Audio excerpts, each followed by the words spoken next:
स्वागत है आपका आपके अपने YouTube channel maths with Ashish sir में। आज हम कक्षा 9 में गणित के ब्रिज कोर्स 1.7 पूर्ण संख्याओं पर चर्चा करेंगे, जिसका कार्यपत्रक साथ हमें दिया गया है।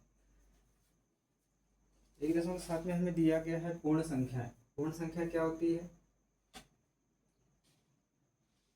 प्राकृत संख्याओं में शून्य को मिलाने पर जो संख्याएं प्राप्त होती है उन्हें पूर्ण संख्याएं कहते हैं।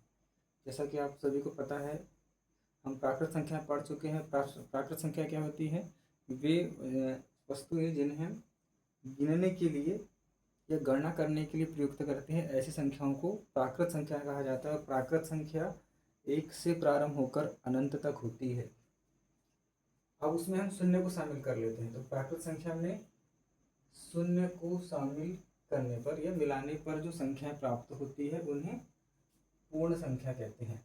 प्राकृत संख्याओं में शून्य को मिलाने पर जो संख्याएं प्राप्त होती है उन्हें पूर्ण संख्या कहते हैं। इसे अपन W से प्रदर्शित करते हैं।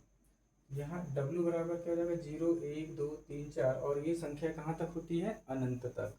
यानी प्राकृत संख्या 1 से प्रारंभ होती है और उसमें शून्य को शामिल कर लेते हैं तो बन जाती है पूर्ण संख्या, और यह शून्य से प्रारंभ होती है। अर्थात सबसे छोटी पूर्ण संख्या क्या हो जाएगी?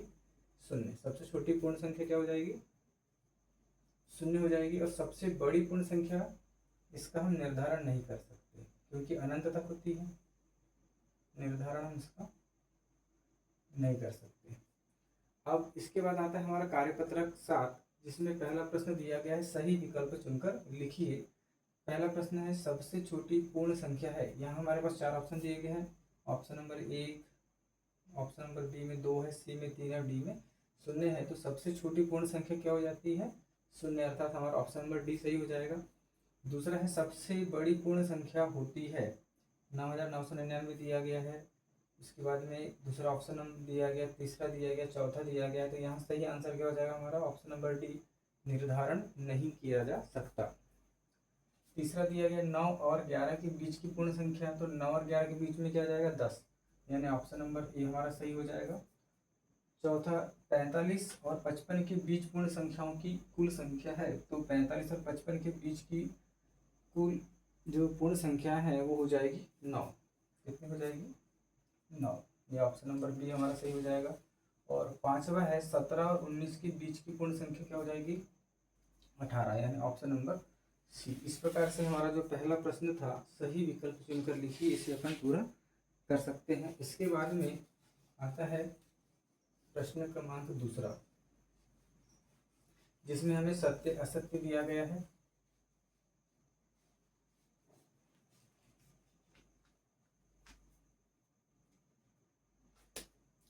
प्रश्न क्रमांक 2 दिया गया है सत्य असत्य लिखने के लिए। सत्य असत्य लिखिए।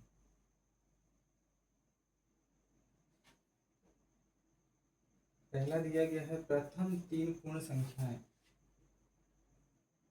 प्रथम 3 पूर्ण संख्याएं 1, 2, 3 है। तो यह कथन कैसा हो जाएगा? असत्य हो जाएगा, क्योंकि हमारी प्रथम 3 पूर्ण संख्या कहाँ से शुरू होगी? शून्य से। तो 0, 1, 2 होना चाहिए, किंतु यहाँ 1, 2, 3 दिया गया है, इसलिए यह कथन क्या हो जाएगा? असत्य हो जाएगा। इसी प्रकार से दूसरा प्रश्न दिया है, सबसे छोटी पूर्ण संख्या 1। सबसे छोटी पूर्ण संख्या 1 है। ये कथन भी कैसा हो जाएगा? असत्य हो जाएगा। तीसरा, 5 व 7 के बीच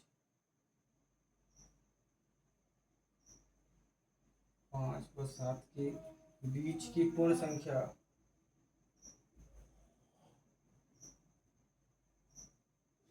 पूर्ण संख्या 6 है। तो 5 और 7 के बीच में 6 आ जाएगा, यानी कथन क्या हो जाएगा? सत्य हो जाएगा।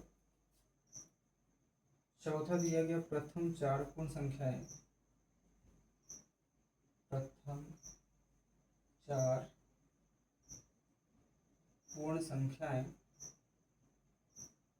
1, 2, 3, 4 है तो यह कथन भी कैसा हो जाएगा? असत्य, क्योंकि एक से प्रारंभ किया गया है, यह कथन असत्य हो जाएगा। और पांचवा दिया गया है प्रत्येक पूर्ण संख्या, प्रत्येक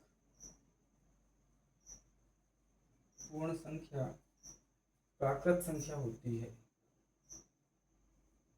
प्राकृत संख्या होती है, तो यह कथन भी क्या हो जाएगा? असत्य हो जाएगा। उसके बाद में छठवा दिया गया है प्रत्येक प्राकृत संख्या पूर्ण संख्या होती है, प्रत्येक प्राकृत संख्या पूर्ण संख्या होती है, यह कथन सत्य हो जाएगा, क्योंकि प्राकृत संख्या पूर्ण संख्याओं में शामिल होती है। सातवां सबसे बड़ी पूर्ण संख्या, सबसे बड़ी पूर्ण संख्या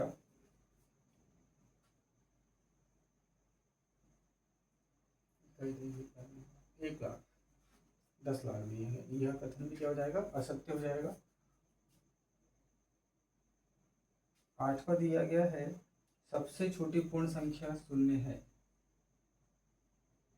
सबसे छोटी पूर्ण संख्या शून्य, यह कथन सत्य हो जाएगा, क्योंकि पूर्ण संख्या शून्य से प्रारंभ होती है, इसलिए सबसे छोटी पूर्ण संख्या क्या हो जाएगी? शून्य। और नौवां दिया गया है प्रथम 5 पूर्ण संख्याएं, प्रथम 5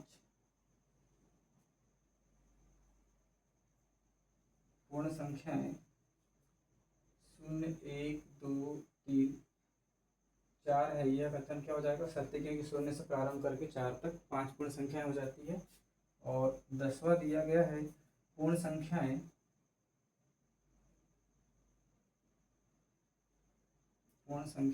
शून्य से